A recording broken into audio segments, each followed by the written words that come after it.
Okay, so in the pre-December 2024 mock examination. So what we are going to do is today, as a part of the revision, we are going to solve the entire mock in our classes. Okay, you system open okay. So discuss we will be answering this particular each and every question. Discuss right? It's not individual task, it will be a discussion task, because then only you will get the revision, no? Only when I explain. Explanation. Okay, this is your ACCA's practice platform. Something that you need to know very critically is that for now, from today onwards, whatever questions you practice, you take the ACCA's practice platform and then work it in the blank workspace. This is a blank workspace so that you get used to the system. Second thing is that this is a very good it's a very good thing is because this is exactly like your ACCA examination. Our examination second thing is that I recommend, are you allowed to take notes to your physical centers? They'll give a rough paper. So you can use your workings in your rough paper. Otherwise, if you are writing remote exams, then best scratch pad use. Right? I will use scratch pad just right? But you can try to use that. Okay? Yeah. But let us start. You can start with the first question. It is not visible. So indicate by clicking on the relevant boxes whether the following statement describing the advantages or disadvantages of IFRS accounting standards are correct or incorrect. Okay. First one. IFRS accounting standards improve comparability because they must be used by all listed companies worldwide. Is it incorrect or correct? Yes. Not all countries have adopted IFRS, right? Like for example, US, India have not adopted IFRS. So that is incorrect. IFRS accounting standards facilitate cross-border investment. Correct. Karanam, definitely it is beneficial for us if we go multiple borders. IFRS accounting standards are suitable for reporting entities of any size and type. No, incorrect. Why? Because it is not. What about for, they are designed majorly for large profit make, and small size companies, they have they might not have, or not for profit organization, they might not have the profit motive. IFRS use they can use their own independent accounting policies. IFRS accounting standards that may be costly to implement. Yes, it is costly because it requires a lot of expertise. Next question.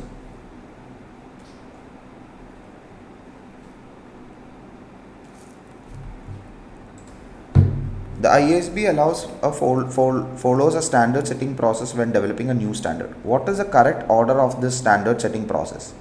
Arrange tokens below in order from step 1 to 4 of the process. Step 1, step 2, step 3, step 4. Tokens. Conduct a post-implementation review. Second, issue a discussion paper if relevant. Issue an exposure draft. Consultation with IFRS Advisory Council about adding a topic to the IAS work plan. So, standard setting into steps of process endana. Adi endha varunathu?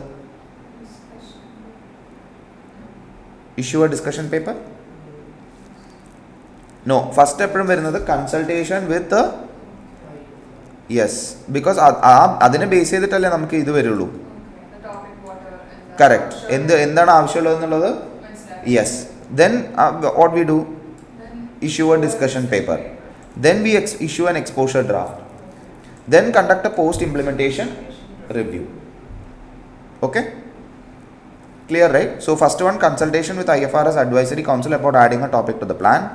Issue a discussion paper. Issue an exposure draft. Conduct a post-implementation review. Okay. Next question. And then correct answer. Which two of the following criteria must be met for an asset to be recognized in the statement of financial statements according to the conceptual framework for financial reporting. Recognition of an asset provides variable information. Recognition of an assets provide relevant information. The cost of assets is capable of reliable measurement. Pinnenda, it is possible that the asset will generate future economic benefit. It is probable that the asset will generate future economic benefit. First and foremost, there are couple of incorrect answers and couple of correct answers. We need to ensure that we have to choose the correct two answers. Annale mark kitullu. So anganeyanennundengil we need to first decide, which is the correct one. Right? So for example, let us assume the first which is the incorrect one, we will first eliminate. So what is the first incorrect element? The cost of asset is capable of a reliable measurement. Right? It is not correct. It is incorrect. It should be reliably measured. Which two are the following recognized? No, the cost of an asset is capable of a reliable measurement. എന്തുകൊണ്ടാണ് അത് തെറ്റെന്ന് പറയുന്നത്?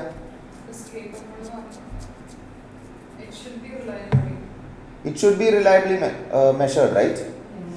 Yes. നമുക്കൊരു asset ഇത് ചെയ്യണമെന്നുണ്ടെങ്കിൽ we need to ensure that the asset is actually having cost can be measured reliably. ഇവിടുത്തെ question എന്താ? Which of the two recognized in according to the conceptual framework of reporting? So which means information കറക്റ്റായിട്ട് report ചെയ്യുന്നത് എന്തൊക്കെയാണെന്നുള്ളതാണ് പറയേണ്ടത്. So capable എന്ന് മാത്രമല്ല, it should be reliably measured. Then next one, it is probable that asset will generate future benefit. അതുകൊണ്ട് even if it is not probable that you might generate future benefit, നമ്മൾ record ചെയ്യാതിരിക്കുമോ? It's a contingent asset, right? So അതാണ് ഞാൻ പറഞ്ഞത്. പക്ഷേ നമ്മൾ probable, അപ്പോൾ probable എന്ന് പറയുമ്പോൾ അസറ്റ് ആയില്ലല്ലോ. You understand? ക്രിസ്റ്റി മനസ്സിലാവുന്നുണ്ടോ? റൈറ്റ്? പ്രോബബിൾ എന്ന് പറഞ്ഞാൽ it's not an asset. It is what? It is a contingent asset. Correct? You understood? So which means that is all, you cannot recognize it in the financial statements. ഏതാ? Capable the reliable measurement illa. Only you will, as per the definition, you will measure an asset only if you are able to measure the cost of the asset reliably. So your cost is also you cannot measure, right? Okay. Okay. Then second thing is that the conceptual framework do not refer to this reliable measurement or future economic the probability and all. It just refers to the definition, means recognition of an asset that provides verifiable information. Verifiable is like an enhancing qualitative characteristic. It's not the basic that is required. Right? So first and foremost, the asset provides a relevant information.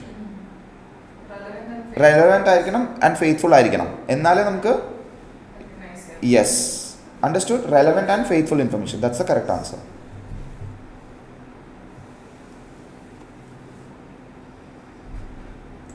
Greek company, a company with the 31st December financial year end, decided to sell one of its buildings on 1st October X8 and immediately started to market it for sale at its fair value. A potential buyer has found to purchase the building in its correct condition. The building is ready for immediate purchase to the buyer as soon as price negotiations are complete. And the sale is expected to take place in early 2000 X9. Okay, that's the question. In early 2000 X9. The following information is relevant to the building at 31st December 2000 X8. Carrying amount of the building is 500,000. Fair value is at 1st October is 525,000. And fair value at 31st December is 505,000. Cost to sell is 70,000. What amount of the building should be measured in Greek company statement of financial position at 31st December 2000 X8? എന്തായിരിക്കണം? Just what is the what is the criteria?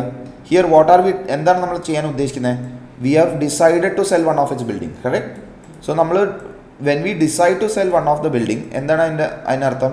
That the asset is held for sale. And as per the standard, assets held for sale should be carried at lower of carrying amount or fair value less cost to sell, right? അപ്പോൾ നമ്മൾ ആദ്യം carrying amount കണ്ടുപിടിക്കണം, right? So I'm just opening the scratch pad, okay? So always mention your question number because otherwise ഏതാണെന്നുള്ളത് മനസ്സിലാവും. you will forget. So our carrying amount is equal to 500,000 minus anything else that is given. 500,000 on that date, on that sale date. One second.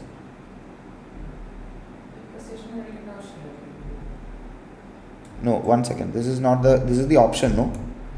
On 1st October, potential the ready. Okay. Okay. Carrying amount is 1st October is okay. 500,000. All right. So that will be 31st December. We decided to sell.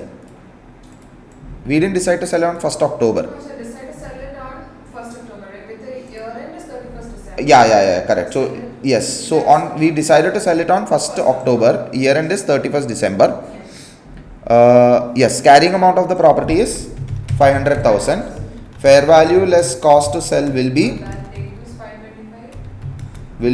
525,000 minus 70,000. So etrayana the amount? 455. So 525,000. 455.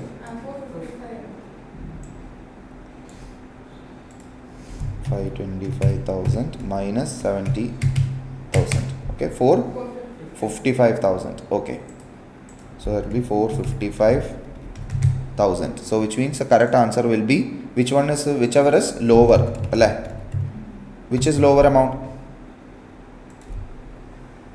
455 optional. Which is 525, no? 525 is 455. This calculation at 31st December lana. So fair value less cost to sell will be 455,000. Pakshay namalda fair value at 31st December is 505,000. So which means that should be considered, not for 525,000. On that date when it is. Yeah, but then it will go through a fair value. No, there will be a remeasurement. At the year end there will be a remeasurement.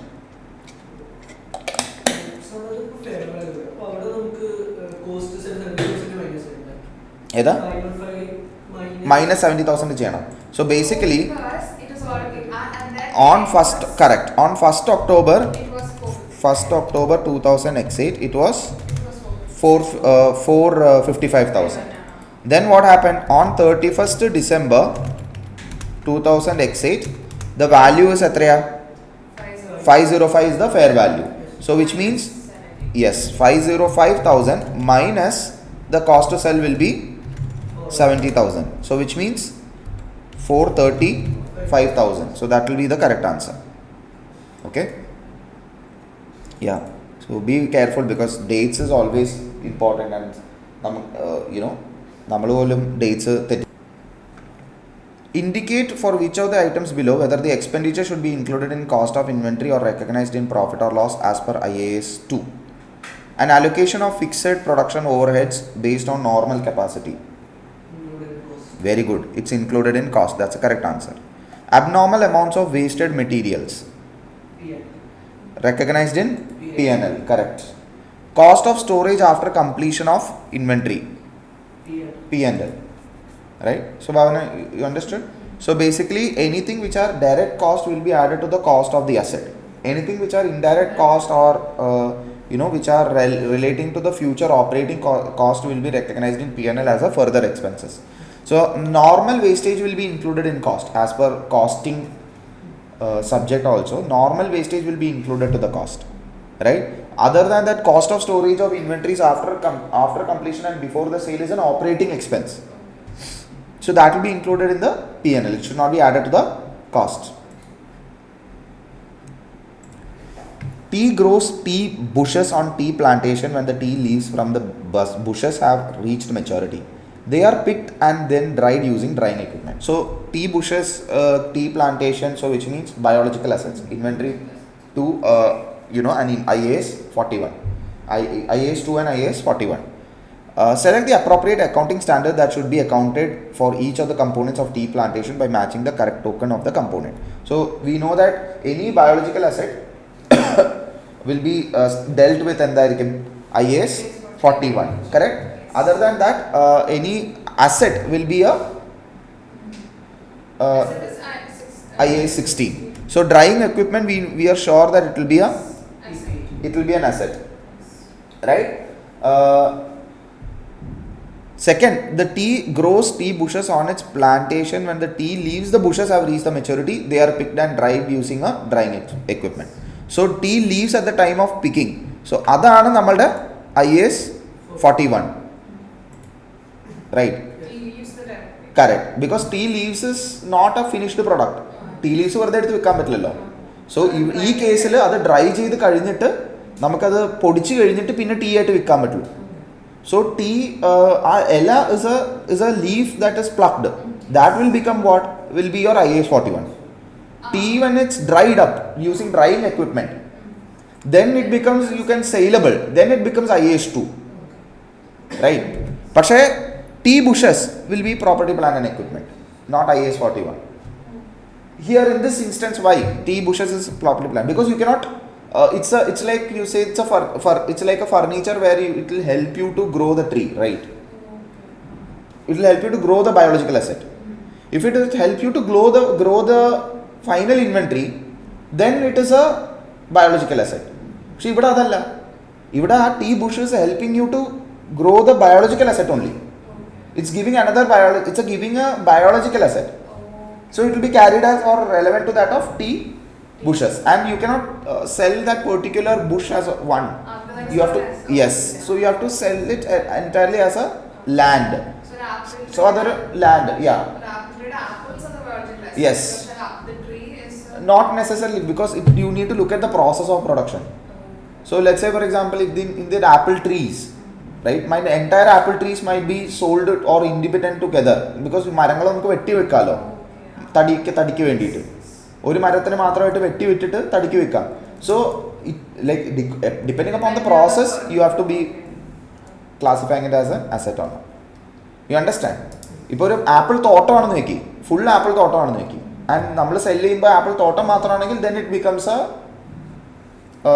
What you call it, it will becomes a property plant and equipment. ആ ലാൻഡിൻ്റെ കൂടെ attached ആണ് തന്നെ. Because ഇവിടെ team plantation ഒരു tea bush മാത്രമായിട്ട് നമുക്ക് വിൽക്കാൻ പറ്റില്ലല്ലോ. You understand? You can sell it only through the entire land.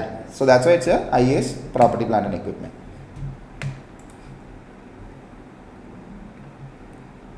Okay, next question. Teach company received a loan of 3 million from its local government to assist expanding its business operation to build a private college. The loan has an interest rate of 1% and is repayable after 3 years. The prevailing market rate for similar loans is 6%. The statement of correct answer to describe the nature of the loan, value of the benefit in accordance with IAS 20, government grants and disclosure assistance. Okay, the nature of the loan received. The loan received from the local government is considered to be what? Grant. Yes, it will be considered to be like a government grant, not an assistance but a government grant. Karanam endha, you are getting it at an interest rate of 1%, right? But the prevailing market rate is 6%. So you are generating a benefit of etraya? 5%. Your expense is 1%, right? 6%. Normal rate is 6%. So net benefit is 5%. The value of the benefit received from the government is not the amount, right? It's that the percentage of difference. See, ഇപ്പോൾ 3 million loan നമുക്ക് കിട്ടുന്നുണ്ട്, but we have to repay that, no? But നമുക്ക് എന്താണ് repay ചെയ്യാത്ത item, അതല്ലേ നമുക്ക് benefit. നമുക്ക് ഈ 5% multiplied by 3 million for 3 years. Correct? What is that? So 5%, 3 million, okay, I put it as 3,000 into 5%, 3,000 into 0.05 into 3, 450,000. അതാണ് നമ്മളുടെ ബെനിഫിറ്റ്. മനസ്സിലായോ? Clear? Understood? Right? So you have to be very clear that is what is our benefit and what is not our benefit. Right? Because 3 million is repayable. So 3 million is not a assistance. Any amount that yeah, correct. So saved is a grant. Okay. Next question. Golden has purchased land for its mining operations. The purchase date was 1st August 2008. Government legislation requires that Golden restores the land after period of 5 years. At 1st August 2008, the cost to restore the land based on experts' advice is 180,000. An appropriate discount rate is 6%. Golden Company has a 31st December year end. Which of the following statements is correct according to IAS 37 provisions, contingent liabilities and contingent assets? Okay. 1st August, Golden should recognize a provision to the equal amount of provision, restoration and corresponding expenses in profit or loss. The carrying amount of the environmental provision at 31st December is 190,800. Okay. So, this we need to find out what is the value of the provision. Because എല്ലാത്തിനും numbers ഉണ്ട്. So, എല്ലാത്തിലും also almost same type of options ആണ് പറയുന്നത്. Like if you look at here, expense in profit or loss, debit entry to land, expense in profit or loss, correct. What differs is the amount. So, നമുക്ക് amount മനസ്സിലാക്കി കഴിഞ്ഞാൽ we can definitely eliminate two options, right? So, first to calculate the amount. So, question 8. ഒന്ന് calculate ചെയ്ത് നോക്കിയേ. എന്താണ് ഇവിടെ പറയുന്നത്? Provision calculate ചെയ്യാനാണ് പറയുന്നത് അല്ലേ? So, ഇവിടെ നോക്ക്. Government registers Golden Gate restores the land after a period of 5 years. At 1st August, the cost to restore the land based on expert advice എത്രയാ? 1,80,000. Okay, very good. പിന്നെ എന്താ സംഭവിച്ചാൽ an appropriate discount rate is 6%. Golden Company has എത്രയാ? Year end എത്രയാ? 31st December. Right. So, ഇവിടെ എന്താ സംഭവിക്കുന്നത്? നമ്മൾ we have to find out what is the present value. Correct, no? എന്താ നമ്മൾ കണ്ടുപിടിക്കേണ്ടത്? Correct, present value. That is on, yes, that is 1,80,000. പിന്നെ എന്താ സംഭവിക്കുന്നത്? So we need to find the value of that particular liability as a year end. So any എന്താ പറയുക restoration land, first we need to have the present value. And that present value is given? Yes, present value they given. Yes, they have given. So present value on 1st August 2008 എത്രയാ? 180,000. Correct? Yes. Then what happens? We have to unwind the discount. So right, unwind the discount എന്ന് പറയുമ്പോൾ അത് എത്രയായിരിക്കും? Interest amount, which will be 180,000 into what percentage? 6%. But be very careful. എപ്പോഴാണ് നമ്മൾ ഓഗസ്റ്റിൽ എടുത്തത്? എപ്പോഴാണ് എടുത്തത് നമ്മൾ? We took this thing on 1st August. What is our year end? So which means for August, August, September, October, November, December, 5 months. So that will be how much? So let's take the calculator. Okay. എത്രയാ പറയുന്നത്? 180,000 into 0.06 into 5 divided by 12. 4,500. So 180,000 into 6% into 5 by 12. Okay. Appa what is our present value at 31st December 2008? എന്താണ് നമ്മുടെ present value? Will be 180,000 plus 184,500. Correct? Yes. 184,500. So we can rule out the first two options definitely. And this is the correct answer. Should we take this environmental provision to restore, show it as an expense or add it to the value of the land?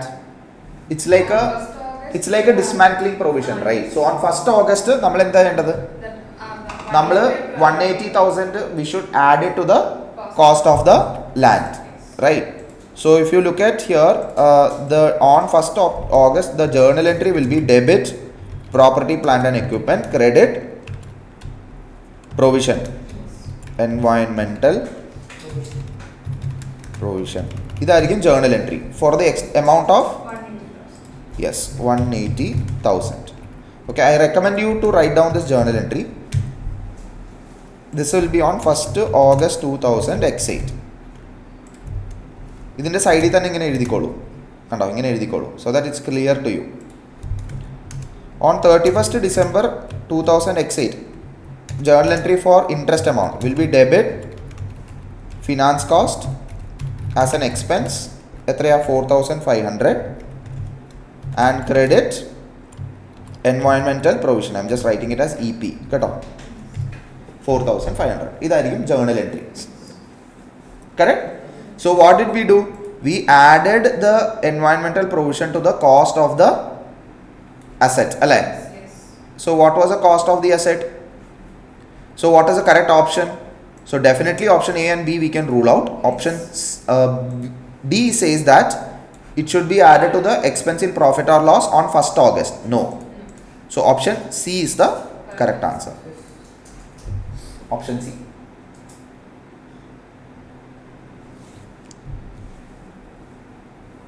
Okay, whenever you are ready. In-depth issue 20 million convertible loan notes on 1st July 2003. So നമ്മൾ first and foremost convertible loan notes എന്ന് വായിച്ചു കഴിഞ്ഞാൽ അപ്പം തന്നെ അത് highlight ചെയ്ത് തരണം. കാരണം കൺവേർട്ടബിൾ ലോൺ നോട്ട് എന്ന് പറഞ്ഞു കഴിഞ്ഞാൽ രണ്ട് കാര്യങ്ങളുണ്ട്, വാല്യൂ ഓഫ് ഡെപ്റ്റ്, വാല്യൂ ഓഫ് ഇക്വിറ്റി. സോ ഇതിൽ രണ്ടിലും ഏതെങ്കിലും ഒരെണ്ണം കാൽക്കുലേറ്റ് ചെയ്യാനായിരിക്കും, അല്ലെങ്കിൽ ഇൻട്രസ്റ്റ് എക്സ്പെൻസ് കാൽക്കുലേറ്റ് ചെയ്യാനായിരിക്കും. അങ്ങനെയാണെന്നുണ്ടെങ്കിൽ we have to remove the value of equity, show only the value of ഡെപ്റ്റ്, എന്നിട്ട് അതിൽ നിന്ന് ബേസ് ചെയ്തിട്ടായിരിക്കണം ഇൻട്രസ്റ്റ് കാൽക്കുലേറ്റ് ചെയ്യണം. So everything related to convertible debt should go into our mind even before we read the next sentences. On 1st July 2003, എപ്പോഴും date എഴുതിയിട്ടുണ്ടെങ്കിൽ highlight ചെയ്തിട്ടോളൂ, so that you know when is the your eyes will catch that. 5 years time, so which means the value of the the number of years is 5 years.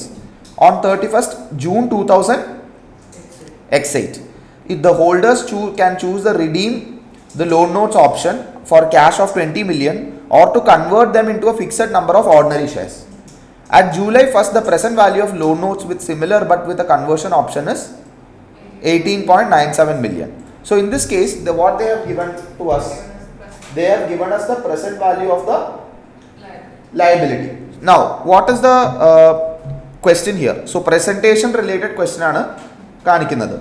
So this 18.97 million will be considered as a liability, right? It will be credited as a liability, right? Difference amount of 20 million minus 18.97 million etraya 20,000 minus 1897 is 103, correct? Serial 1.03, yeah, 1897 a little 2000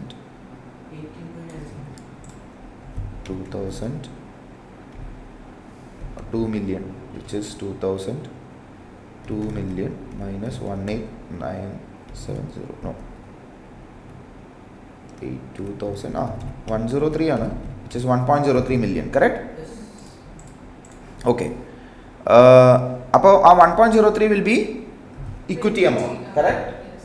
Total cash നമുക്ക് എത്ര കിട്ടിയത് 20 million. So 20 million debit, credit equity of 1.03, credit equity of loan note. അതാണ് correct amount. അത് which option is fulfilling that? Okay. Recognize the liability of 18.11. If the loan notes are converted, transfer to the liability. No, this is wrong. Right? The second, debtor should recognize an equity balance of 1.6. The balance increased to 20 million by 30th June. No, that is also not wrong. That's also not correct. I think 1 second. Oh no, the first one is the correct one. 1 second.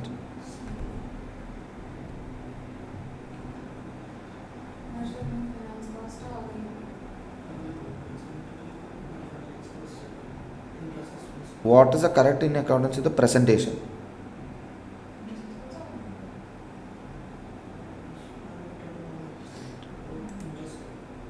Yes, at 1st July, this is the correct one. An equity balance of 1.03 will be the correct one, and the balance is subsequently increased to 20 million by 30th June 2000 X8. So subsequently, your liability component will reduce, your equity component will increase, right? Finance cost എന്തായാലും അല്ല, right? Then in-depth should recognize an equity balance of 20 million if the loan note are redeemed for cash. No, that is also not right. So the correct answer is option B.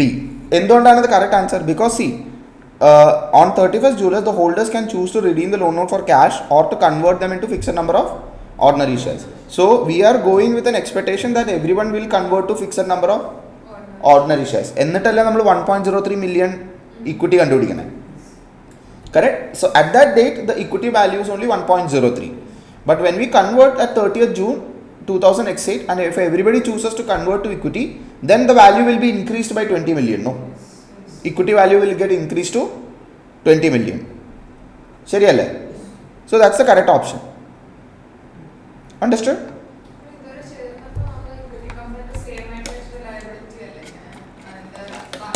No, this balance is subsequently increased to 20 million by 30th June അല്ലേ?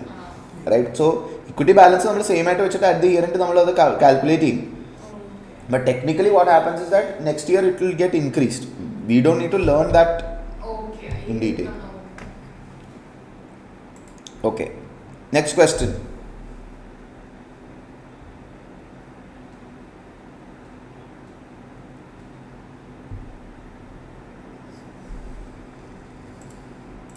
Parent owns 35% of KID, which gives it significant influence. During the current year, the financial period, parent company sold inventory to KID for 8,000 at a margin of 30% at year end. The inventory remained unsold. Parent has recognized a receivable balance of 8,000 for this sale, and KID has recognized the corresponding payables. Which statement is correct? The unrealized profit is 2,400 and the receivable and payable balances are cancelled in consolidation. Okay. No, that's wrong. Okay. Why? First we need to find out the unrealized profit. എത്രയാണ് നമ്മുടെ unrealized profit വരുന്നത്?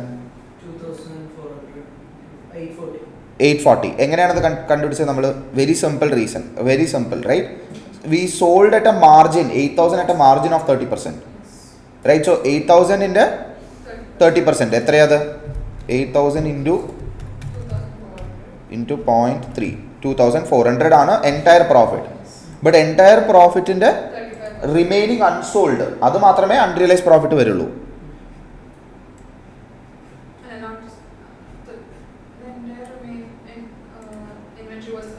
Entire remaining was unsold. Okay, so I thought that it is not unsold.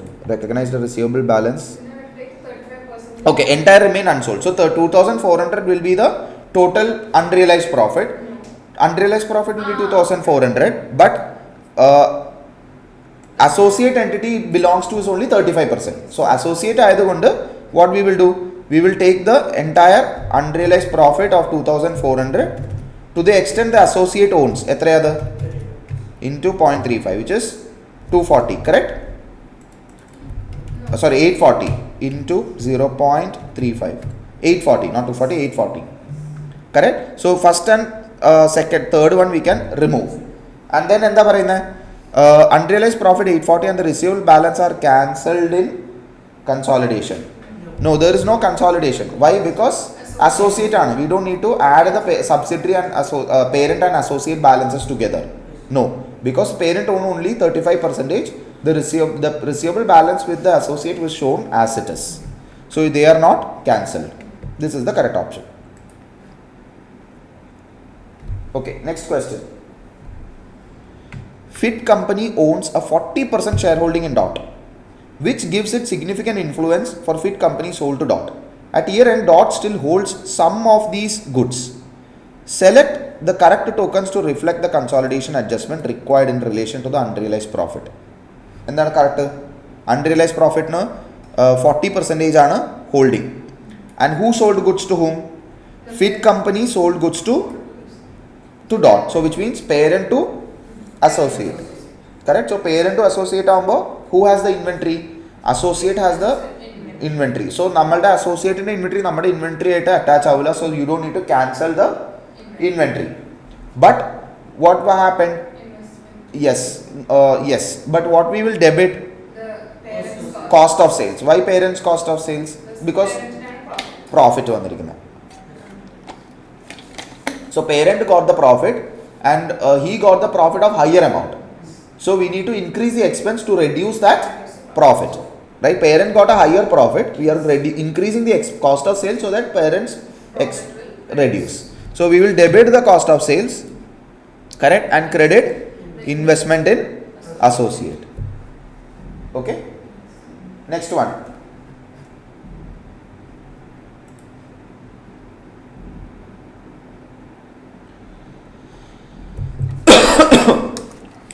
Beaver company has year end of 31st December 2000 X6.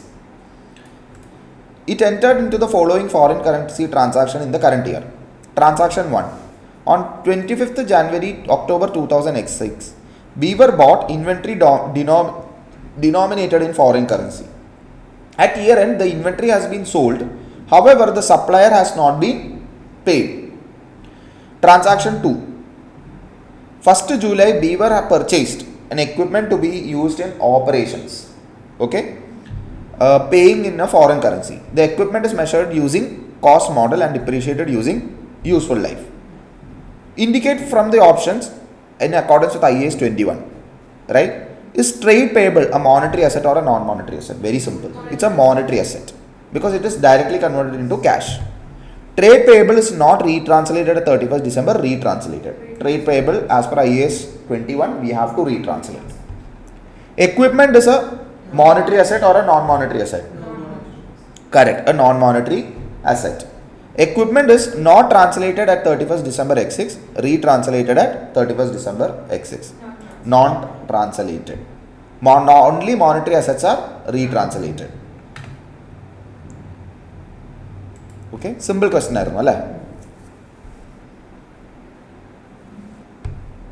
Next question. Okay. Next question. Freddie purchased a building paying for it foreign currency. The building was classified as an investment property. Freddie adopts the IAS 40 fair value model for such properties. Since the building was purchased, the fair value has increased and an exchange gain has arisen. Which of the following is correct in accordance with IAS 21 foreign currency transactions? The increase in fair value and the exchange gain should be recognized in profit or loss. Number 1. The increase in fair value and exchange gain should be recognized in OCI. The exchange gain should be recognized in PNL and should be recognized, fair value gain should be in OCI. Fair value gain should be recognized in profit or loss and the exchange gain should be recognized in OCI. We purchased a building paying it in foreign currency. The building was classified as an investment property. Freddie adopts IAS 40, the fair value model for such properties. Since the building was purchased, the fair value has increased and an exchange gain has arisen. What should be the case? So, exchange gain A. The increase in fair value and the exchange gain should be recognized in profit or loss. Why? Because investment property fair value gain will go to PNL. So, corresponding exchange gain will also go to PNL. Now, you might have a question. Building is a non-monetary asset. Why there is exchange gain on non-monetary asset? Because building in the value is also changing. So, when a asset in the non-monetary asset the value changes and it is denominated in foreign currency, അതിനെ നമ്മൾ ആ particular റേറ്റിൽ retranslate ചെയ്യുമ്പോൾ exchange gain arise ചെയ്യുമല്ലോ. For example property plan and equipment നമ്മളൊരു foreign പ്രോപ്പർട്ടിയാണ് hold ചെയ്യണേ in another country. അതിൻ്റെ വാല്യൂ ഇൻക്രീസ് ആകുമ്പോൾ when I convert it it might have an exchange gain or loss, right? So that I have to put it in no, if it is property plant and equipment it goes through a revaluation, OCI. Property plant and equipment, when it value increases the gain goes to revaluation. So fair value gain, the exchange gain should also go to OCI. Understood? So revaluation is recognized in OCI, exchange gain also recognizes in OCI. പക്ഷേ ഇവിടെ investment property fair value gain PNL ആ പോകുന്നത്, so exchange gain also is going to PNL.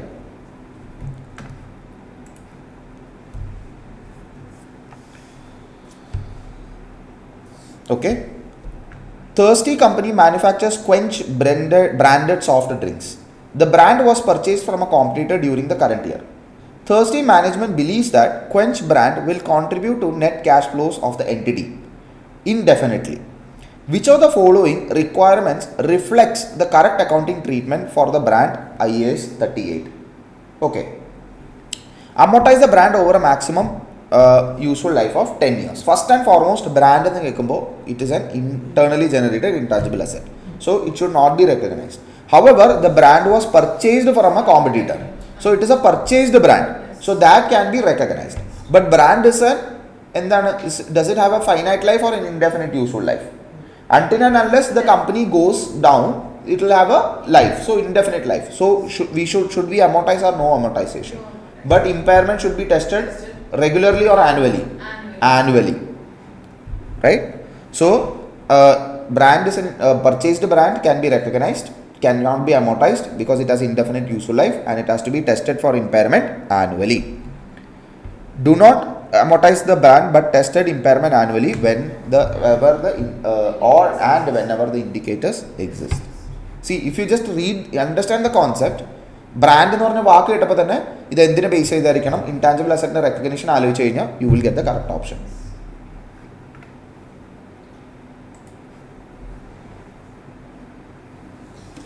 Okay, the following information relates to profit company at 31st December X8.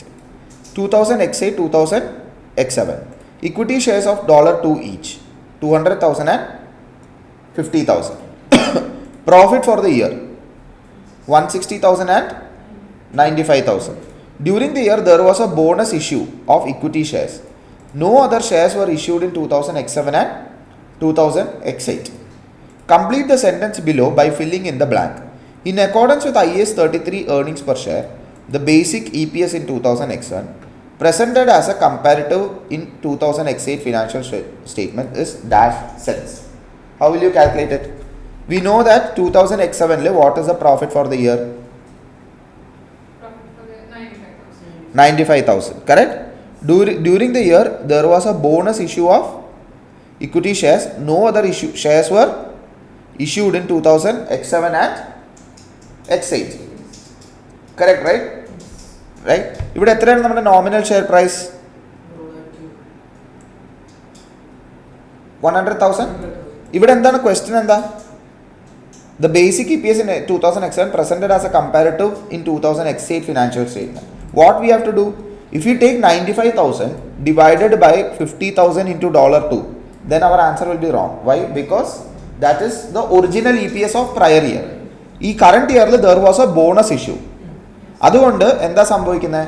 Bonus issue, when there is a bonus issue, then the previous year's EPS should be restated.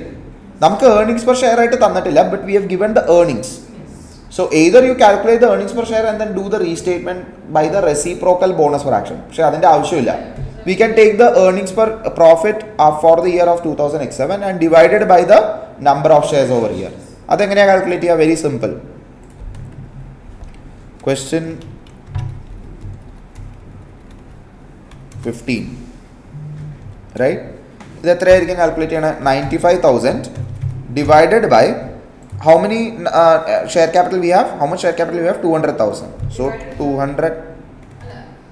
Number of shares is 1 divided by 2. അതെ, ഞാനത് just എടുക്കുകയാണ്, right? So 200,000 ആണ് നമുക്ക് shares ഉള്ളത്. Okay, so 200,000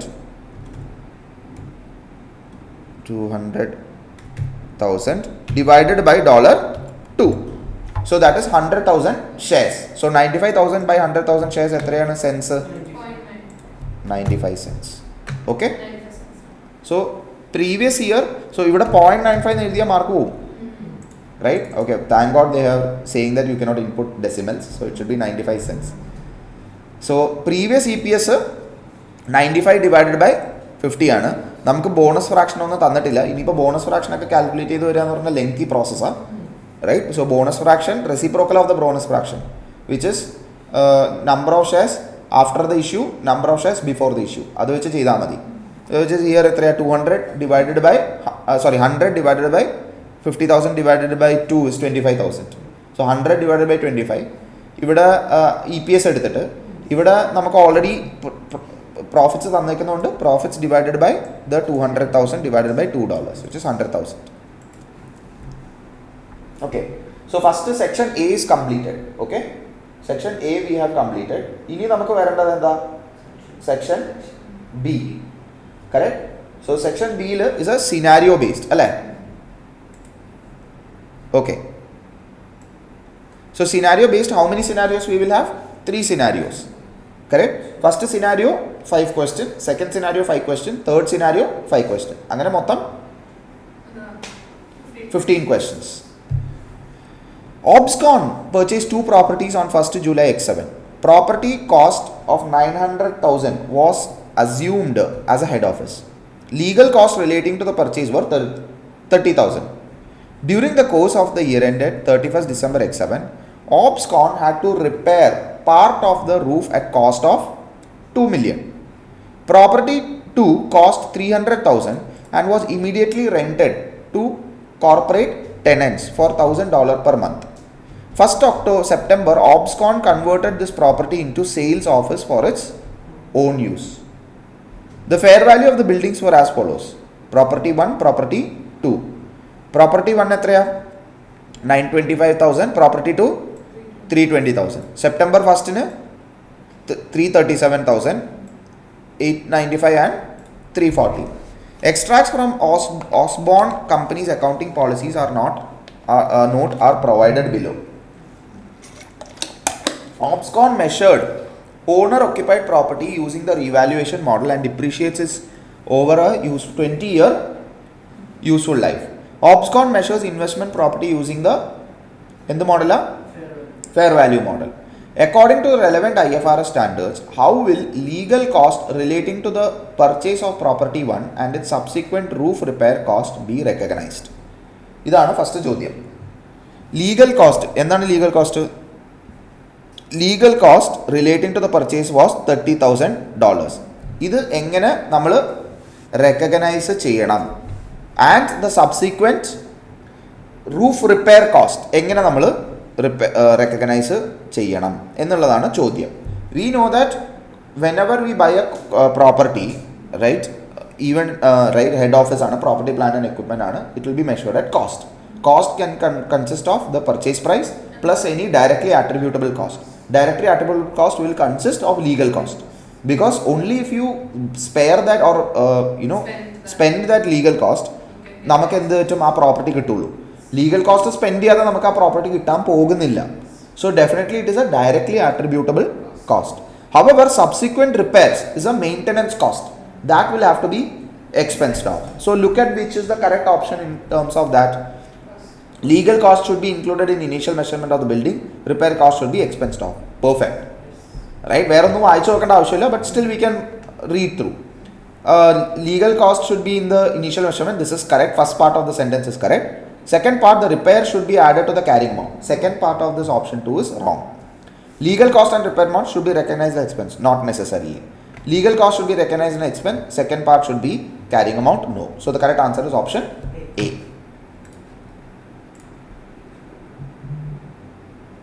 Okay. Question number 17, right? What is the total amount should be recognized in statement of profit or loss in the year ended 31st December 2000 X7 in relation to property 2? Okay. എന്തായിരിക്കണം? Relation to property 2 ആണ്. Property 2 എന്താണ്? Property 2 was a cost of 300,000 and immediately rented to corporate tenants at $1,000 per month. So which means അതൊരു investment property ആണ്. അതിൻ്റെ cost എത്രയായിരുന്നു at 31st December X7 when we purchased? ഒരു second. Yeah, property to cost was 300,000, correct. Yeah, and it was, yes, rented to a corporate income of $1,000 per month. On 1st September 2000 X8, OBSCON converted this property into sales office for its own use. അപ്പോൾ എന്താ സംഭവിക്കുന്നത്? പകുതി വെച്ചിട്ട് അത് converted ആയി. So എന്താ question ഇവിടെ? What is the question? What is the total amount should be recognized in relation to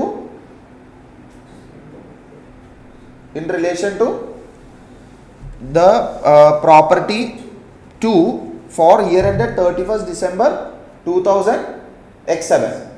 ഇതാണ് ചോദ്യം, റൈറ്റ്? എപ്പോഴാണ് നമ്മൾ ഇതിന് മേടിച്ചത്? 1st ജൂലൈയിലാണ് മേടിച്ചത്, കറക്റ്റ്? സോ 1st ജൂലൈയിൽ മേടിച്ചു at 300,000. 31st December X7 നമ്മുടെ ഫെയർ വാല്യൂ ഇൻക്രീസ് ആയി to 320,000. So definitely that will be an income. So question 17, okay? Fair value gain on investment property എത്രയാ? 20,000 which is 320 minus 300. അത് മാത്രമേ ഉള്ളോ? ഇല്ല. Because we have a tenant ഉണ്ടായിരുന്നു 1000 per month. Right? എപ്പോഴാണ് നമ്മൾ rent out ചെയ്തത്? 1st July. So and it was immediately rented out. So July, August, September, October, November, December. 6 months. So 6 months in the rental income should be equal to 1000 into 6. Correct? Which is 6,000. So total income എത്രയാവും? 20 plus 6, 26. Clear? Yeah, sure. So total income is equal to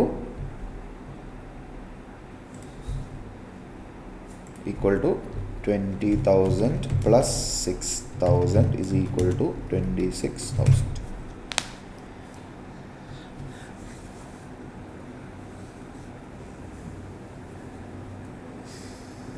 Okay അല്ലേ?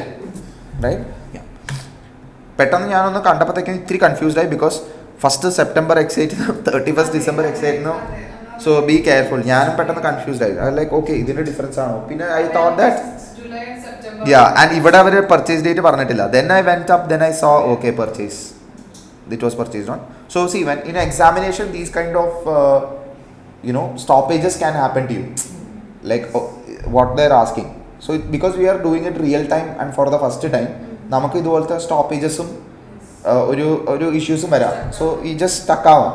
So all you need to do start from read dates നമ്മൾ highlight ചെയ്ത് ഇട്ടാൽ മതി.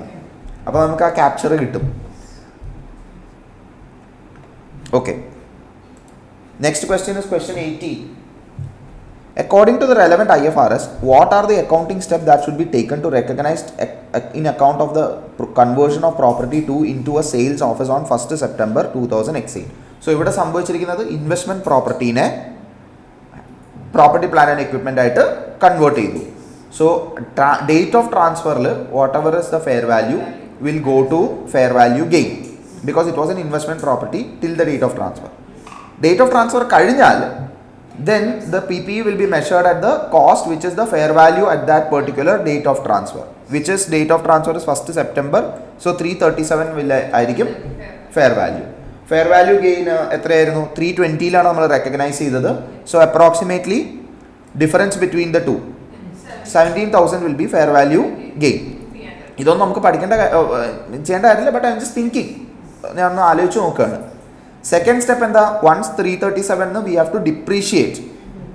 Correct? We have to depreciate based upon the useful life.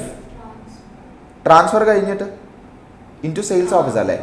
Sales office കഴിഞ്ഞ് year എൻഡിൽ നമ്മൾ depreciate ചെയ്യണമല്ലോ, right? So first step എന്താ? Step 1, arrange the tokens in order. Step 1, transfer the property between non current asset and classifications in the statement of financial position. Second one, measure the property at its fair value 337. ഇതല്ലേ first step. Date of ട്രാൻസ്ഫറിൽ നമ്മൾ we should value the property at fair value. Fair value കഴിഞ്ഞതിന് ശേഷം then you transfer. Fair value gain will go to investment property P&L because it was a investment property before the transfer. So at the date of transfer first നമ്മൾ എന്താ ചെയ്യുന്നത്? Value it at fair value. Transfer the property between non-current asset classifications in the statement of financial position. Very good. Third one, and once we transfer, depreciate the property through proper useful life. This is the correct models. Understood?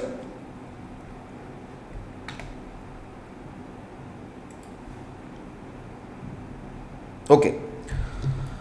Which of the statement best describes the accounting treatment that should be applied to the decrease in fair value of property 1 for the year ended 31st December X8? Okay. Decrease in property 1 അല്ലേ? So എന്താ സംഭവിച്ചത്? 31st December X7 it was 925,000. 31st December X8 it became 895,000. 1st July എന്താ സംഭവിച്ചത്? It was purchased at 900,000. Correct? During the course of the year end, Opscon had the repair the roof cost ഇതെല്ലാം ഉണ്ടായിരുന്നു. And it was initial fair value എത്ര 31st December നമ്മൾ revalue ചെയ്തിട്ടുണ്ടാവും at 925,000. So if it was OBSCON accounting policies are noted below. Measure owner occupied property using revaluation model and depreciate it over remaining useful life of 20 years. So which means 31st December നമ്മൾ ഈ പ്രോപ്പർട്ടീനെ എന്ത് ചെയ്തിട്ടുണ്ടാവും, revalue ചെയ്തിട്ടുണ്ടാവും. So on 31st December it went through a revaluation gain of how much, അത് calculate ചെയ്യേണ്ട ആവശ്യമില്ല, this is theory question.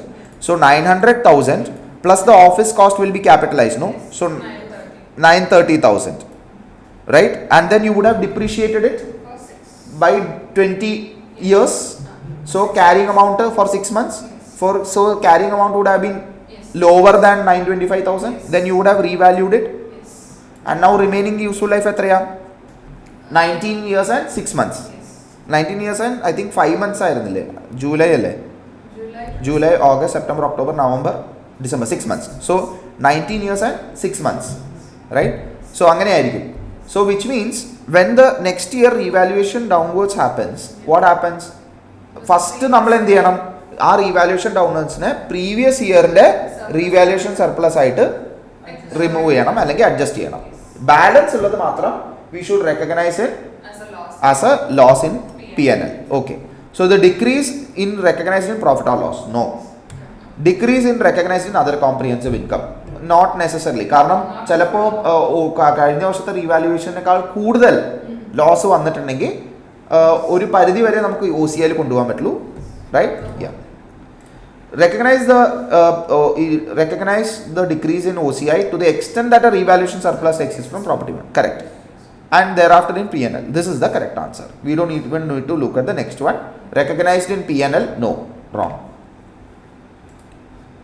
Next question is last question for this particular scenario. Which of the following properties which are also held by Osborne company should not be recognized as investment property? എന്ത് investment property ആയിട്ട് recognise ചെയ്യാൻ പാടില്ല എന്നുള്ളതാണ് question. Okay, അപ്പോൾ ഇതിന് നമുക്ക് scenario വായിക്കേണ്ട കാര്യമില്ല. It's an additional information given. Red house which is an apartment block occupied by Osborne company employees, all of whom pay market rents. Okay, which is an apartment block occupied by Osborne company's employees. Okay, all of whom is a market rent. Okay. Second, Blue Tower which Osborne rents from an unrelated party and sublet to the corporate tenants. So definitely idoru investment property aanu alle. Second one is definitely an investment property. Bhavana, go to the second option. Wait, we'll discuss that. Go to the second option. So from an unrelated party and sublets it to the corporate tenants. Definitely it's an investment property. Green Place which is land held for undetermined future use. So you are not going to use it for the business purpose. So definitely it's an investment property. Third one, Black Center which is a shopping center to let its retailers. Osborne provides maintenance and security services to its tenants. Osborne's is not, business is not to give buy shopping malls and give it to people. Osborne the work is not that, right? Correct, no? Yes. Right? Second thing is that Osborne provides maintenance security services to tenants, right? Appo avada endha parayna, it's an ancillary service, alle, right? It's an ancillary service. So idu investment property aayittu classify cheyan paadilla ennullathu oru condition avilla ee particular services. So normal ഒരു building ഉണ്ടെങ്കിൽ നമ്മൾ റെന്റലിന് കൊടുക്കുകയാണെങ്കിൽ അത് നമ്മൾ service maintenance കൊടുക്കുന്നുണ്ടാവും. And it's insignificant amount, ചെറിയ amount ആണ് അല്ലേ? So definitely 3 is also an investment property. ശരിയല്ലേ? So option 1 is the correct answer. It is not an investment property. But ഇവിടെ there is a trick. What is a trick? It is an apartment block which is occupied by the Osborne companies employees, all of whom pay market rents. The entity uses that building for business purpose to house its employees. Understood? To give its employees, they are using it. അതുകൊണ്ട് market റെന്റിൽ കൊടുക്കുന്നുണ്ടോ ഇല്ലയോ എന്നുള്ളതിൽ അർത്ഥം ഇല്ല, പ്രസക്തി ഇല്ല. It is still a property plan and equipment because it is used by the employees. It's not an investment property. Only if you let it out to the third party, not your employees, then it will become what? investment property. Similar to that of owner occupied property and LA. Owner is separate and entity is separate. So entity is letting out a property to owner. Again, it's an what? Property, plant and equipment, no? It's an owner occupied property, correct? So if the investment property is let to employees, they pay rentals, so definitely it's a not a correct. So second option, rents from an unrequired. If I rent it, they are subletting into investment property. Well, yes, that's also rents from an unrelated party and sublet. Sublet is another an investment property. Yes. Even if own they are renting it. Right of use asset you will learn that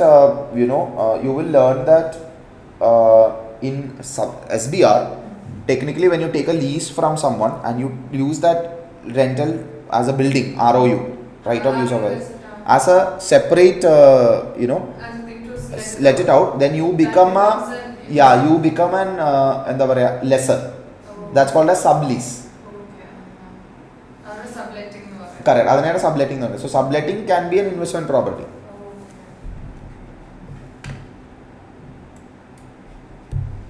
Okay. In accordance with IFRS 3, so this is the next scenario. So let's first read the scenario. Britley Company acquired 85% of 250,000 shares in 1st January X7 for 1.4 million cash payable immediately and a share exchange in which one Britley Company was exchanged for every 2 shares in Daimler Company. The market price of Britley Company share on 1st January was $15 and the price of Daimler Company was $8. Britley has elected to measure non-controlling interest in Daimler at fair value. The share price of Daimler at the acquisition date is used to calculate fair value. The following information is related to Daimler at year end. Retained earnings 1.2 million, share capital 650,000. The carrying amount of all assets and liabilities of Daimler Company were considered to be equal to their fair value at that date, with an exception of land whose fair value was 200,000 greater than its carrying amount. In its separate financial statement, Daimler had not recognized provision for present obligation of 140,000 that had 30% likelihood of being settled. This had a fair value of $90,000 at 31st December X8, the matter to which the present obligation related has not been resolved. In which year end 31st December X7, Daimler made profits for 750,000 and reported a comprehensive income related to financial asset of investments of 54,000.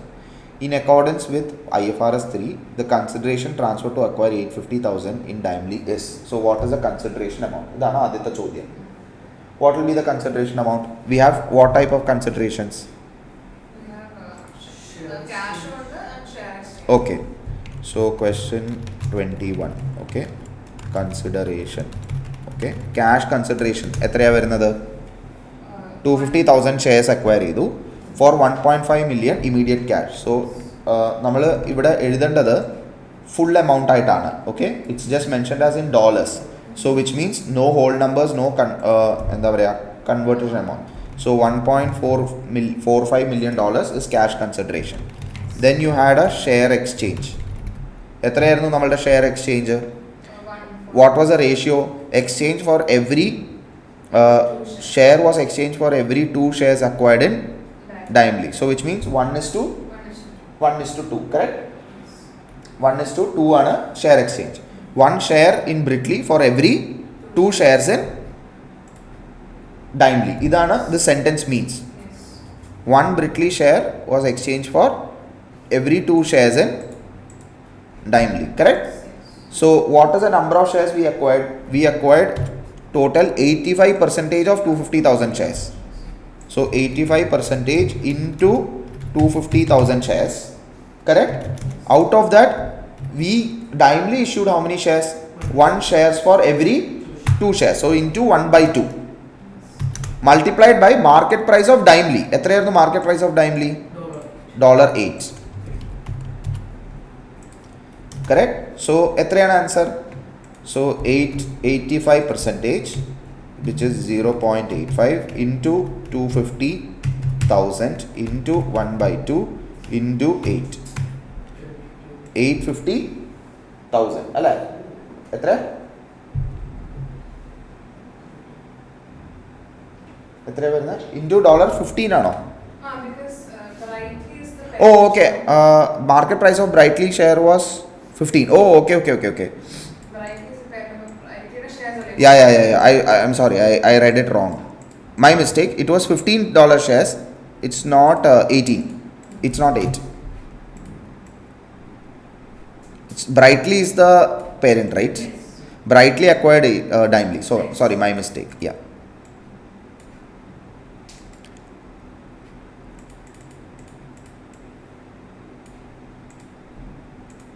Okay, so this will be into $15. So I should rectify this. 0.85 into 0.85, okay, into 250 123 into 1 by 2 into 50, which will be 159 1,593,750. So total consideration will be equal to 1.45 million plus 159,3,750. So this plus 1450 123 304 3750. 304 3750. So 304 3750. Okay.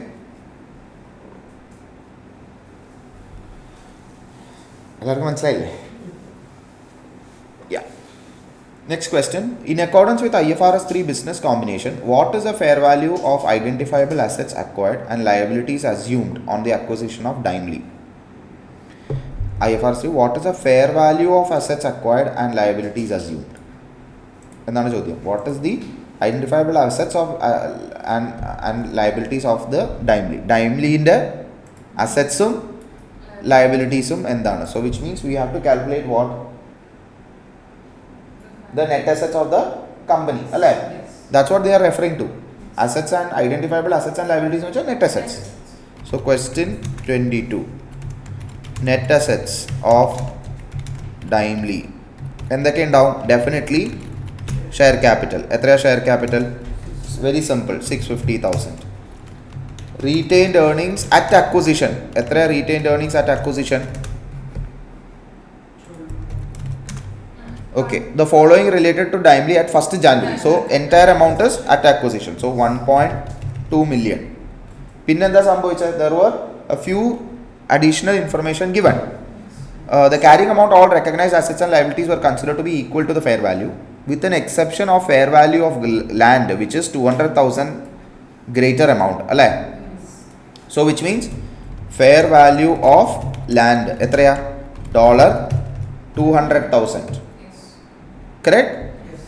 Yes. In separate financial statement, Daimler had not recognized provision for a present obligation of 140,000 that had a likelihood of 30% being settled.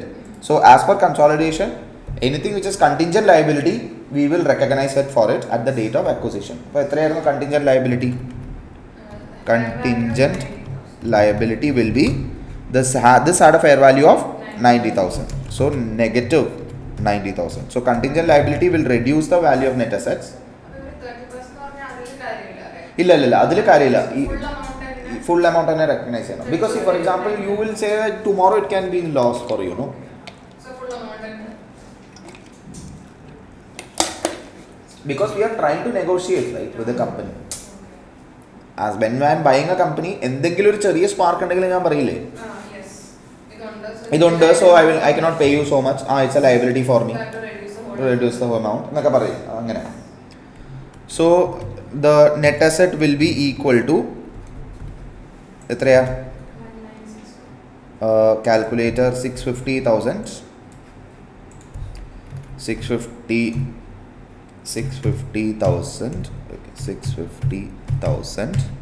plus 1.2 123 plus 200 200,000 minus 90 123 196,000 1.960 million അല്ലേ?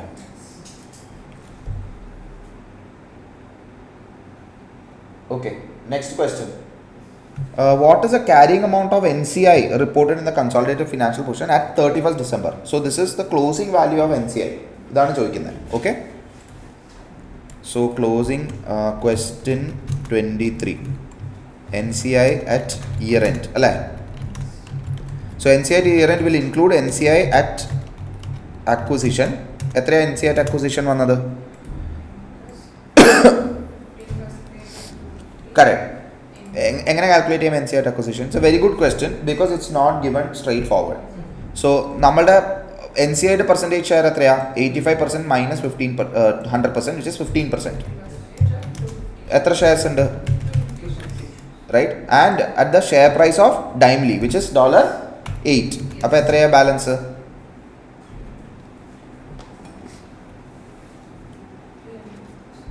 $300,000. Okay. So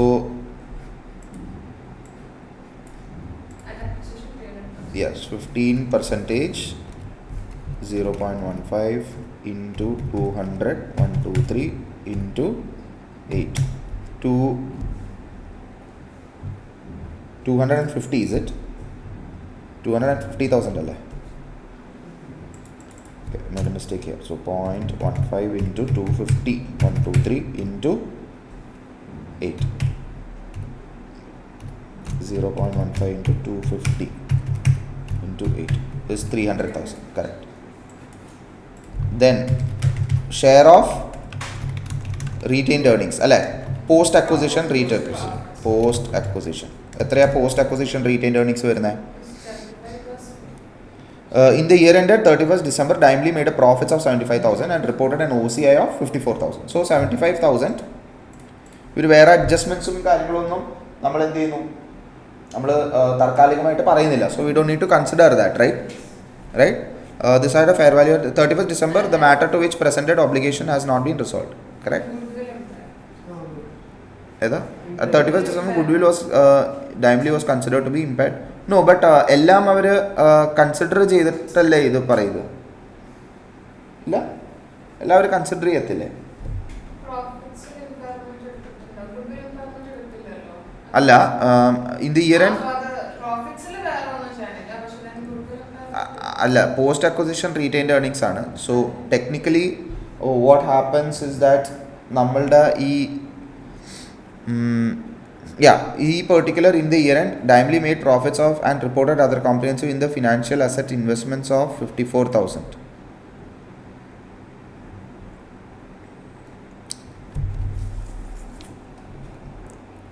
So see, technically speaking, നമ്മളുടെ goodwill calculation, goodwill impairment should be considered in the post acquisition retained earnings and reduce the value of NCI.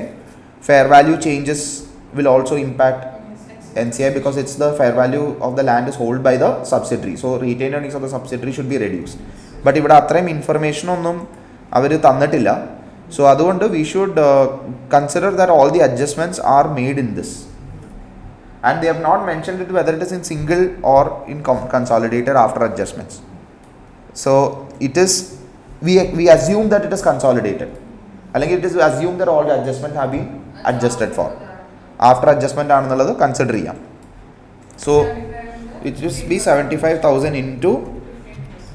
into 15%. But there is some miscommunication which I'll try to report to ACCA. Right? So എത്രയാ? ഇത് tough അല്ലല്ലോ, easy അല്ലേ? Retain earnings post acquisition complicated ആയിട്ടില്ല. നമ്മൾ അപ്പോൾ അങ്ങനെ എപ്പോഴും നിങ്ങൾക്ക് ആ ഇൻഫർമേഷൻ ഉണ്ടോ എന്ന് മാത്രം ആലോചിച്ചാൽ മതി. And when you try to calculate the answer, നിങ്ങൾ ഇമ്പയർമെൻ്റ് ഒക്കെ ആൻസർ കാൽക്കുലേറ്റ് ചെയ്യുമ്പോൾ you might not get the correct answer. ഓപ്ഷൻസിൽ അത് ഉണ്ടാവില്ല. So yeah, correct. But very rarely that ഇത്രയും ഇഷ്യൂസ് വരാനുള്ള ചാൻസസ് കുറവാണ് എക്സാമിന്. But yeah, okay, anyway, share acquisition 75,000 into 15%. So 311. Oh no. Okay, 1 second. 100,000 plus the 75,000.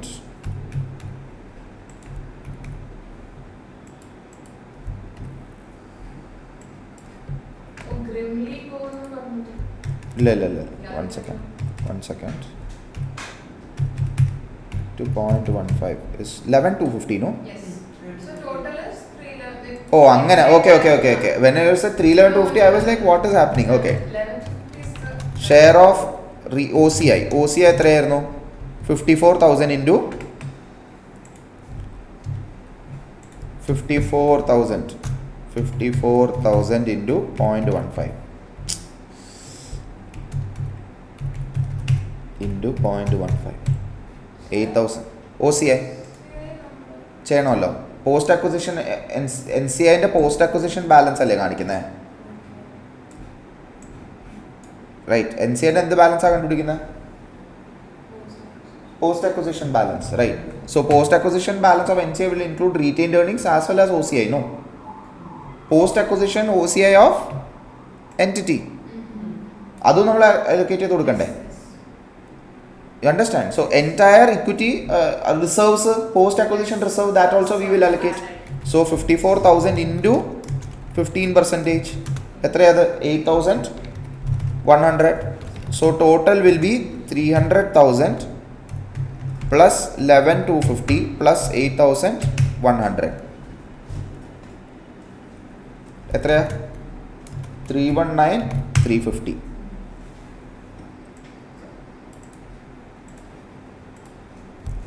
So option D, 319,350 is the correct answer.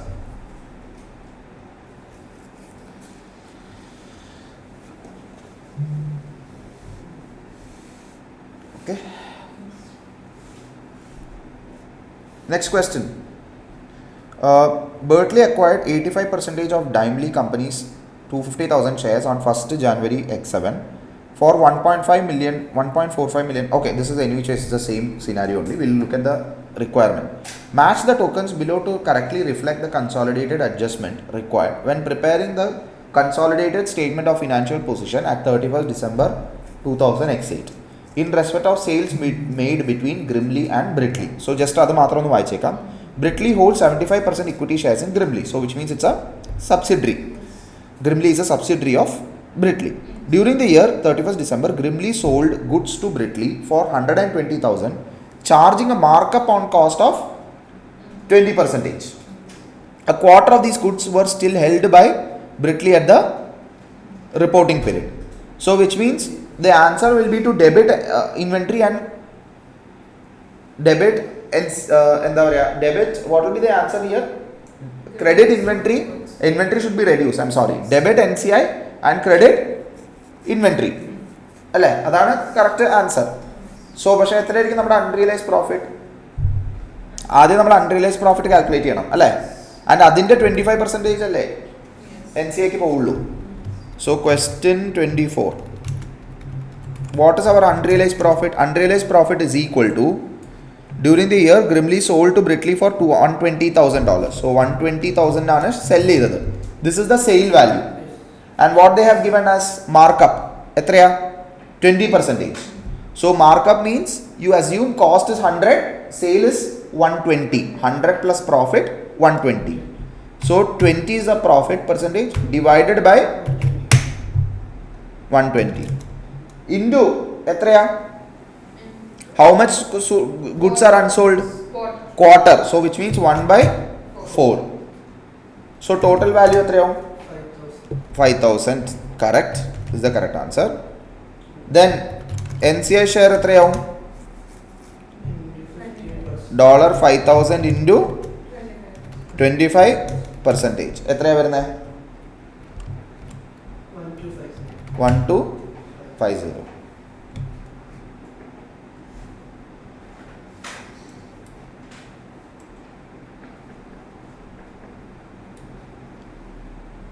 Okay, so we will debit NCI with 1250.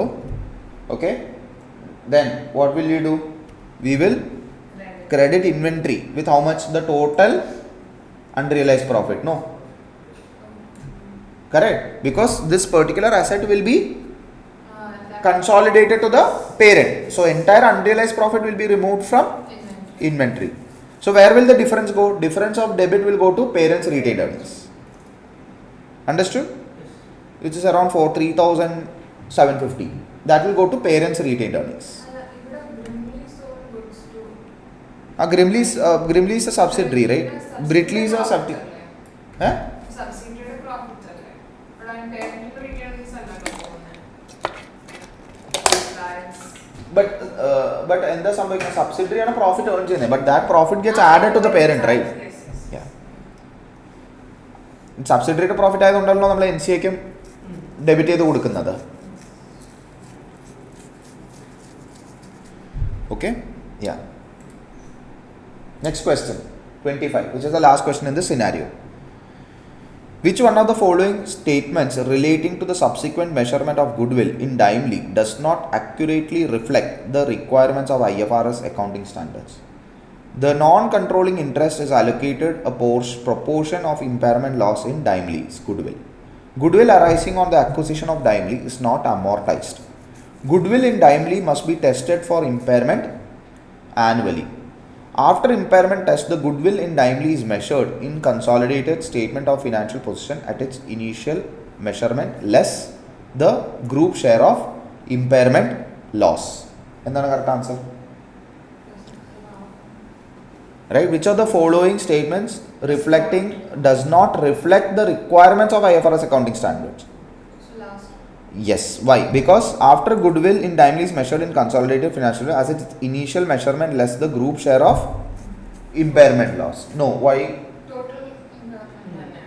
Correct. Yes. So the carrying amount of goodwill at the reporting date is at its cost less the impairment loss. Total goodwill minus the total impairment loss. And this impairment will be allocated between the parent, retained earnings and NCI.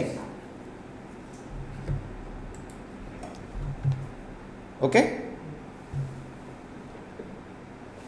Alright. So this is the last scenario for this particular section, section B. Then we have two questions, section C. There will be two questions that we need to do. According to IFRS 50, okay, let's first read the scenario. Dorothy company is a car dealership and provides maintenance services. So car dealership, maintenance services. The information relating to car dealership, information is relevant to the year end 31st July X8. Agreement with Lucy.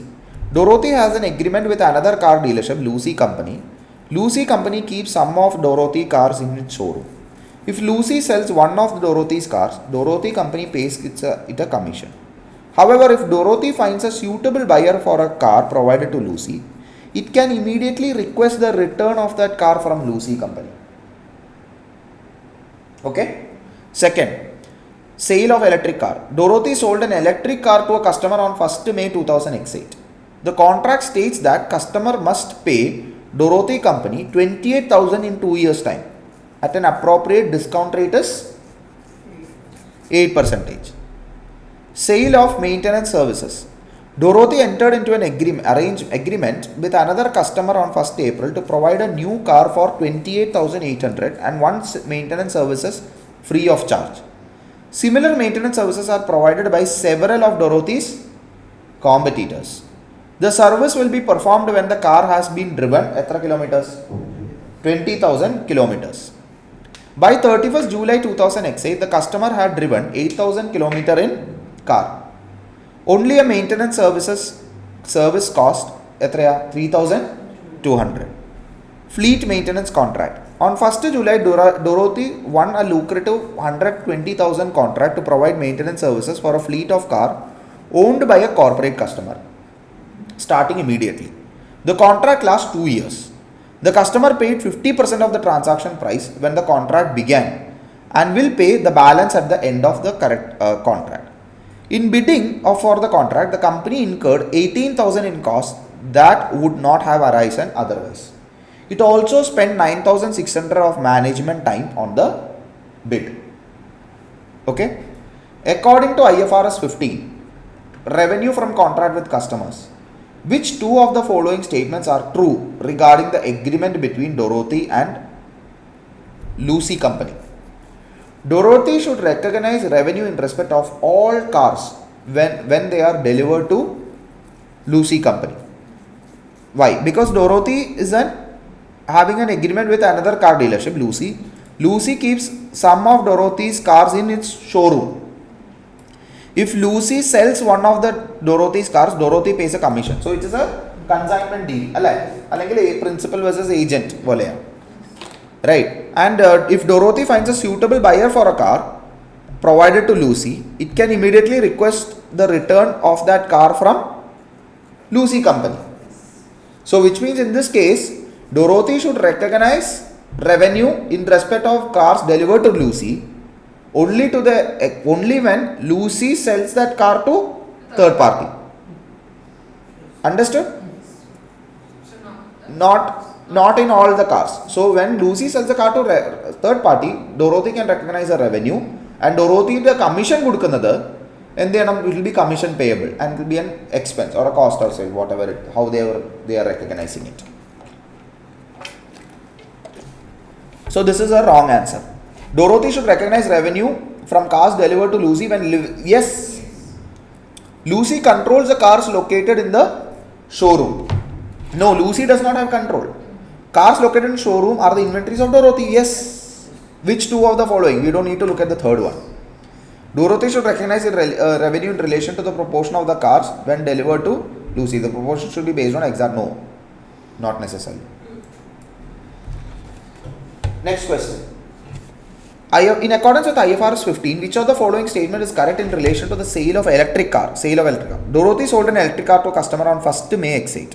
The contract says that the customer must pay Dorothy $28,000 in 2 years' time at an appropriate discount rate of 8%. So, there has been kind of a loan. So, 2 years' time pay cheyda madi 28,000 2 varsham kayinittu pay cheyda madi. So what will be the sale value will be discounted, present value based on the discounted amount. How will you calculate the present value based on the discounted amount? It's very simple, right? Question 27. എത്രയായിരിക്കും നമ്മളുടെ sale value എത്രയാ? 28,000, right? So we should calculate the present value. So sale value is 28,000. This is the value we are going to get it tomorrow. So that's a future value divided by 1 plus r the whole raised to n. എത്രയാ അത്? 1.08. For how many years? 2 years. So raised to 2. Correct? So 28,000 divided by 1.08 raised to 2 is equal to 24,005. 24,005. ഇതായിരിക്കും നമ്മൾ എന്ന് recognise ചെയ്യുന്നത്? On 1st May 2000 X8. Okay? Then what happens? Correspondingly what happens? There has to be, this is a receivable. Then what happens? The receivable will be increased by 24,005 plus the finance income. Etra finance income? 8%. So 24,005 into 8%. Appo etrayavum? So 24,005 into 0.08. Etra? 1920 plus 24,005. Etraya? 1 second. Into 8%. Sorry, it was sold on 1st May. Year end 31st July. Correct. May, June, July. 3/12. So my 1920 into 3/12. I'm sorry, I didn't check that. Into 3/12. So 1920 into 3/12 is 480 plus 24,005. 2485. Okay? 485. ഇതായിരിക്കും answer. Okay? So Dorothy should recognize എന്തായിരിക്കണം? Income of 2485 in the year ended 31st December July 2006. X8. So total income will be this thing, right? Understood? Finance income of 480 plus revenue of 24,005. So total income will be 24,485.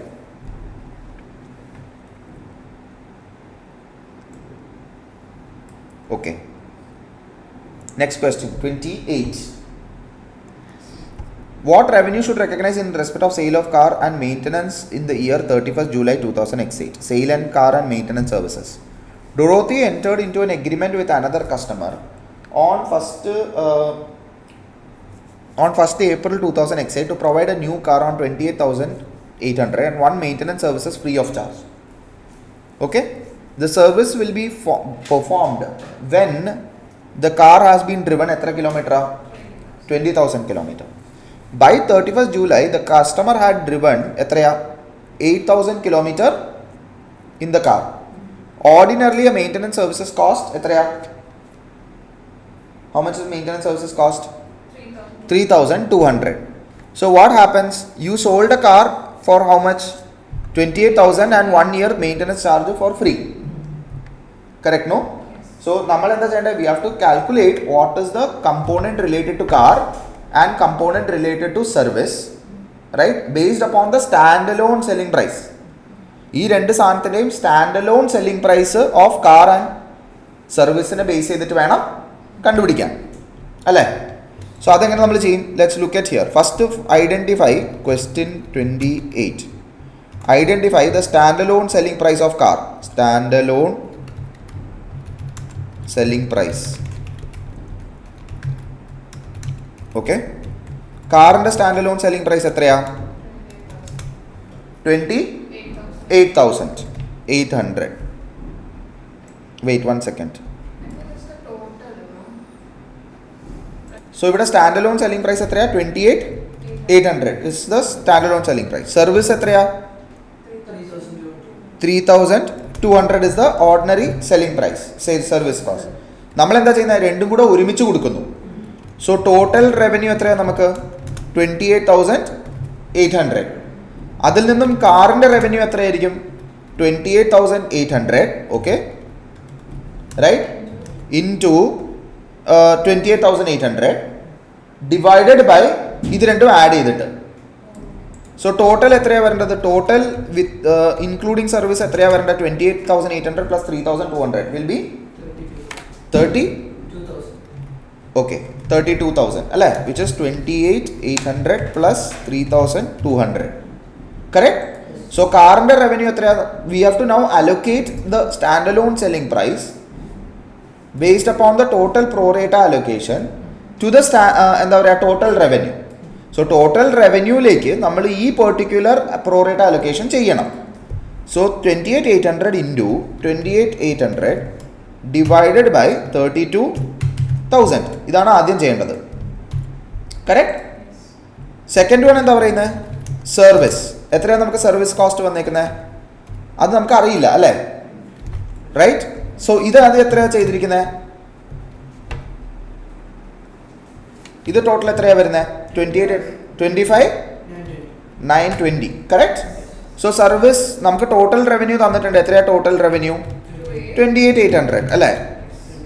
Total revenue will be equal to 28,800. So service component will be balancing figure. എത്രയാണ് balancing figure? 2880. 28,880 അല്ലേ? So which is 28,800 minus 25,920. Understood? Yes. So correct. So ഇവിടെ നമ്മൾ ചെയ്യേണ്ടത് only to the extent of car, which is എത്രയാ? 25,920. So that will be the answer. Why? Because services will be performed when the car has been driven 20,000 kilometers. And നമ്മൾ year endil it has been driven only 8,000. And 1 year also have not completed. So services ne performance obligation കഴിഞ്ഞിട്ടില്ല. So there is no revenue we can recognize related to the service. Okay. Next question. In relation to the fleet a maintenance contract, select the correct answer to indicate what balance Dorothy should recognize in its statement of financial position. Okay? This is the question. Which is 29, right? Okay. Dorothy should recognize dash and measure dash. Fleet.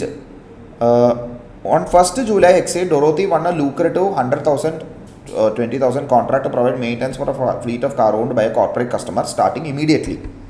The contract lasts for 2 years. Customer paid 50% of the transaction price when the contract began and will pay balance at the end of the contract. In the building for the contract, the company incurred 18,000 in cost that would not have arisen otherwise. It also had spent 9,600 of management time on bid. Okay? So in the year, what will be the entry? What will they will do? Whether it will be a contract asset or a liability. Right? So, എന്താണ് ഇവർ സംഭവിച്ചിരിക്കുന്നത്?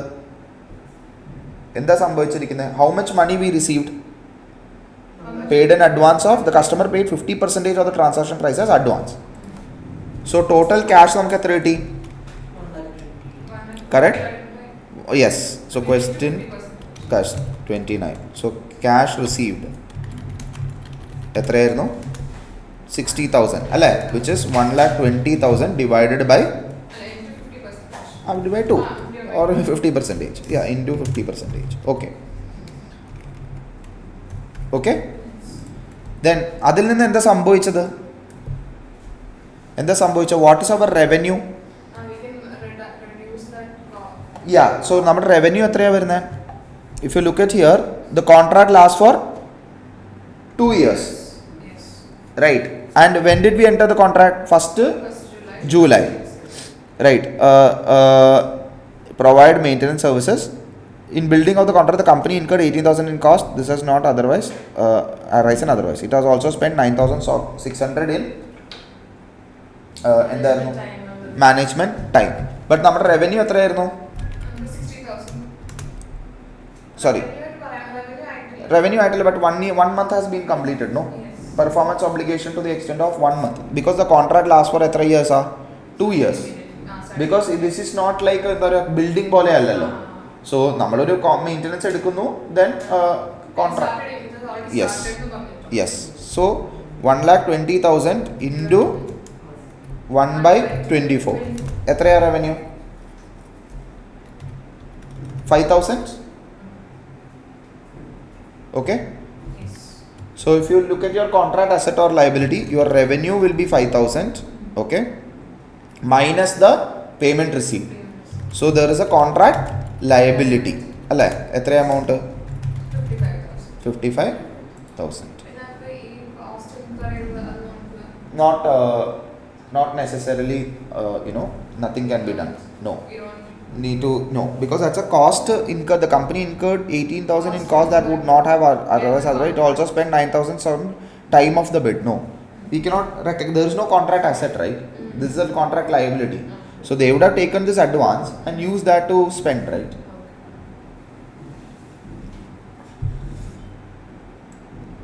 Clear, right? Yes. Okay.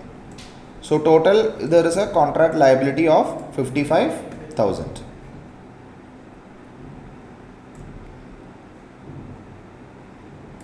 Okay? അത് മറ്റേത് രണ്ടും expense ആയിട്ട് കളയും. Because if it was an asset, then we could have added it as a contract asset. If it was not recoverable, minus ചെയ്യാൻ പറ്റില്ല. In relation to the cost to win the fleet, the contract what expense should be Dorothy recognized in profit or loss in the year ended 31st July 2000 X8. In the relation to the cost to win the fleet maintenance, what expense should Dorothy should recognize? In that kind of expense. So this is the question that you have, right? What should be the expense? So first and foremost, incremental cost to obtain a contract should be recognized as an asset and amortized on a basis that it is consistent with the transfer of goods and services. Other non-incremental should be recognized as expense when they are incurred. Correct, right? So നമുക്ക് ഇവിടെ ഒരു asset ആയിട്ട് recognise ചെയ്യാം, separate ഒരു asset ആയിട്ട് നമുക്ക് recognise ചെയ്യാം. എന്തിനു നമുക്ക് റെക്കഗ്നൈസ് ചെയ്യാം? Incremental cost obtaining the contract. എത്രയാണ് നമ്മൾ incremental cost സ്പെൻഡ് ചെയ്തത്? 18,000 and 9,600. Okay, 9,600 എന്തായിരിക്കണം? It will be a bid കൊടുക്കുന്നതിന് എക്സ്പെൻസ് ആണ്. That's a non-incremental cost. But 18,000 is an incremental cost, right? Because that cost we have incurred only for obtaining the contract. So that we can asset classify here. Yeah, like kind of like an intangible asset. Yeah, എന്നിട്ട് നമുക്ക് അതിനെ amortize ചെയ്യാം, right? Because in this situation there's no contract is a liability, right? So we cannot recognize this as an contract asset, or we cannot reduce the liability. So question 30, correct. Yes.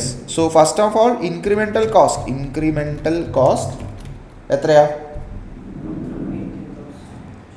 Incremental cost will be 18,000.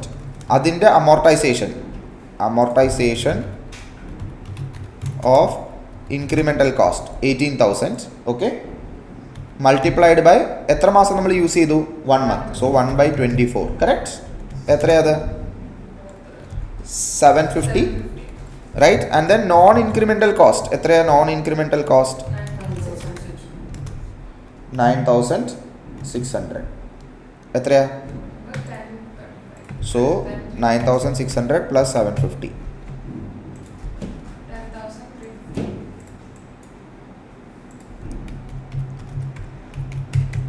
10,350.